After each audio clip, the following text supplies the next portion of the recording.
बिन stock एक बड़ी मुसीबत में फंस गए। क्या इंडिया बड़ा टारगेट देने में हो जाएगा कामयाब?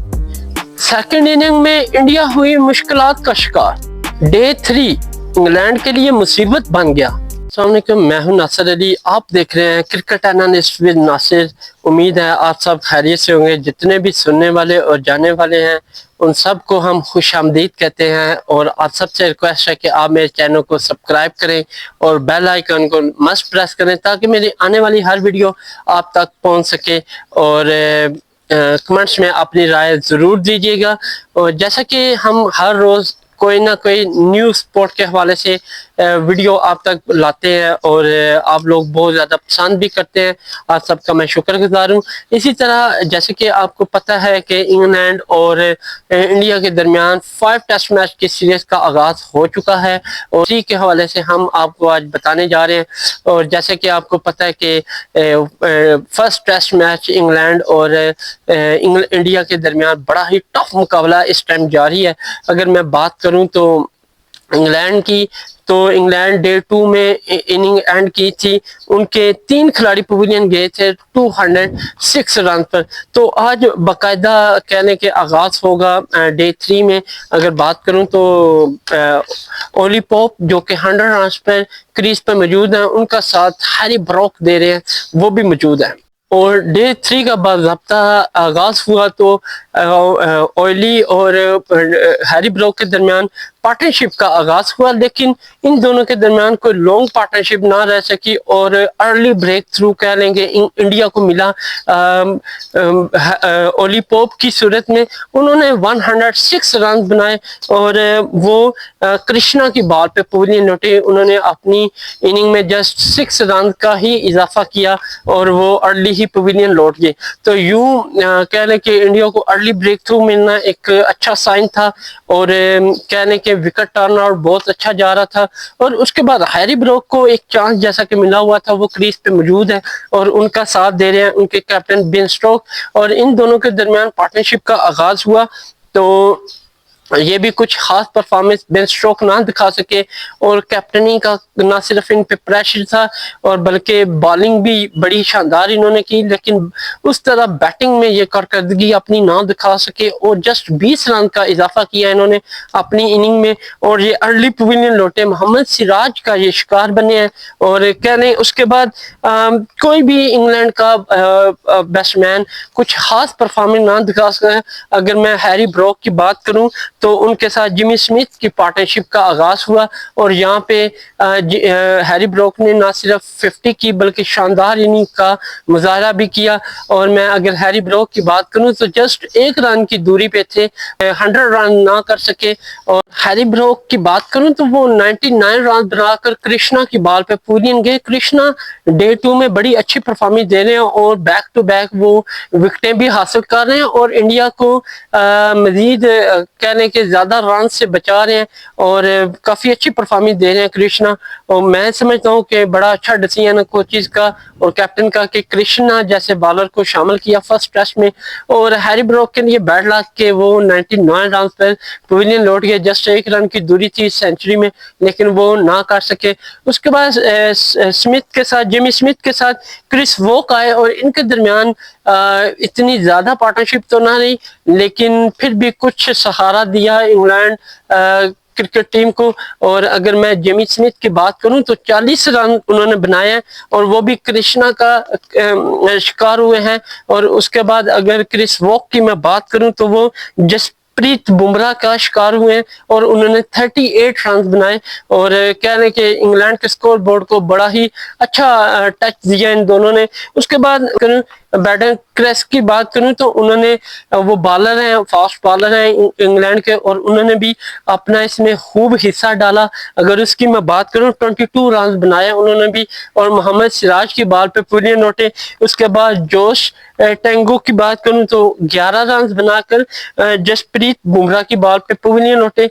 और उसके बाद शुएब बशीर की बात करूं तो वो 1 रन बनाकर नॉट आउट रहे। तो यूं अगर इंग्लैंड की फर्स्ट इनिंग की मैं बात करूं तो उनके ऑल खिलाड़ी पवेलियन गए। और अगर मैं उनके टोटल स्कोर बोर्ड की बात करूं तो 465 रन उन्होंने बनाए हैं। और 100.4 اوور انہوں نے کھیلے ہیں پوری اننگ میں.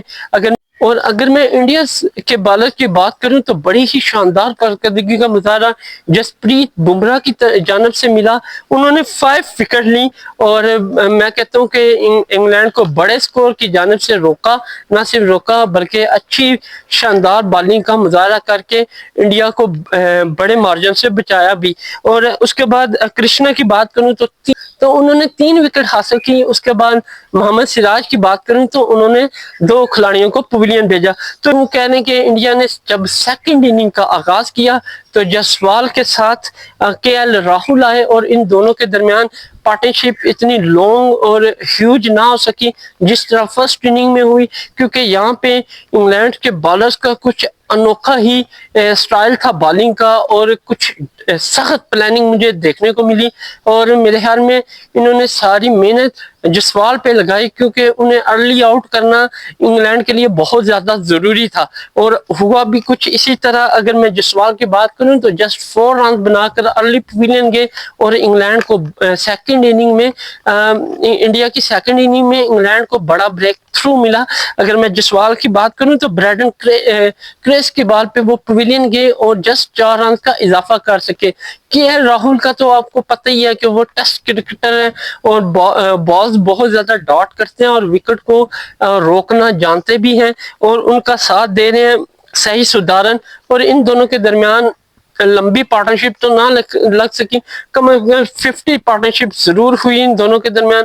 اور صحیح سدھارن پریشرائز کھیل رہے تھے اور ان کی ہٹ میں کچھ اس طرح جان نہیں تھی اور جیسا کہ نظر آ رہا تھا کہ وہ کافی پریشرائز ہے اور انگلینڈ کے بالر کو فیس کرنا مشکل ہو رہا تھا ان کے لیے, کیونکہ وہ ہر بال کو ڈاٹ تو کر رہے تھے لیکن ساتھ میں وہ ہٹ لگاتے ہوئے بڑے ہچکچاہٹ کا مظاہرہ کر رہے تھے.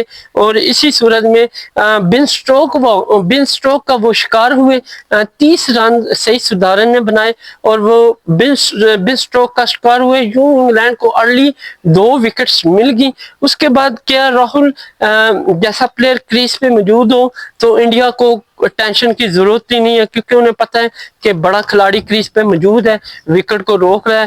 تو انہوں نے پھر آ کے نہ صرف کریز کو سنبھالا بلکہ لاسٹ اوور کو بھی سنبھالا کہ ہماری کوئی وکٹ نہ گرے. ہوا بھی کچھ اسی طرح. اس کے بعد شمن گل آئے ان کے ساتھ کے ایل راہل کے ساتھ اور شمن گل نے جسٹ 6 رن بنائے اور ناٹ آؤٹ رہے. اگر میں کے ایل راہل کی بات کروں تو 47 رن بنا کر وہ بھی ناٹ آؤٹ رہے اور دونوں ہی کریز پر موجود ہیں. تو اگر ڈے 3 کی میں بات کروں اینڈ کی تو سیکنڈ اننگ میں انڈیا نے اپنی 2 وکٹ کے نقصان پہ 90 رنز بنا لیے. اور اگر انگلینڈ کے بالرز کی میں بات کروں تو انہوں نے جسٹ 3 رن ایکسٹرا دیے. بریڈن کریس کی بات کروں تو انہوں نے 1 وکٹ لی اور بن سٹروک کی بات کروں تو انہوں نے بھی 1 کھلاڑی کو پویلین بھیجا.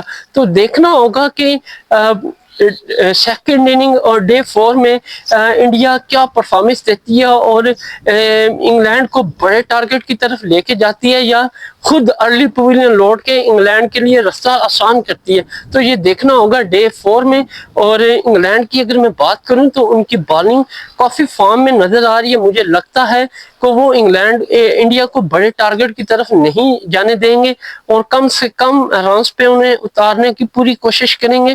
لیکن یہ دیکھنا ہوگا انگلینڈ کے بالر کی پرفارمنس. اور اگر میں انڈیا کی بات کروں تو انڈیا کے جیسے شمن گل ہے, رشب پینٹ ہے, کے راہل ہے اور ان کے پاس کرن ہے. یعنی بیٹنگ کی بات کروں تو بہت لانگ بیٹنگ ہے ان کے پاس اور یہ کچھ بھی کر سکتے ہیں.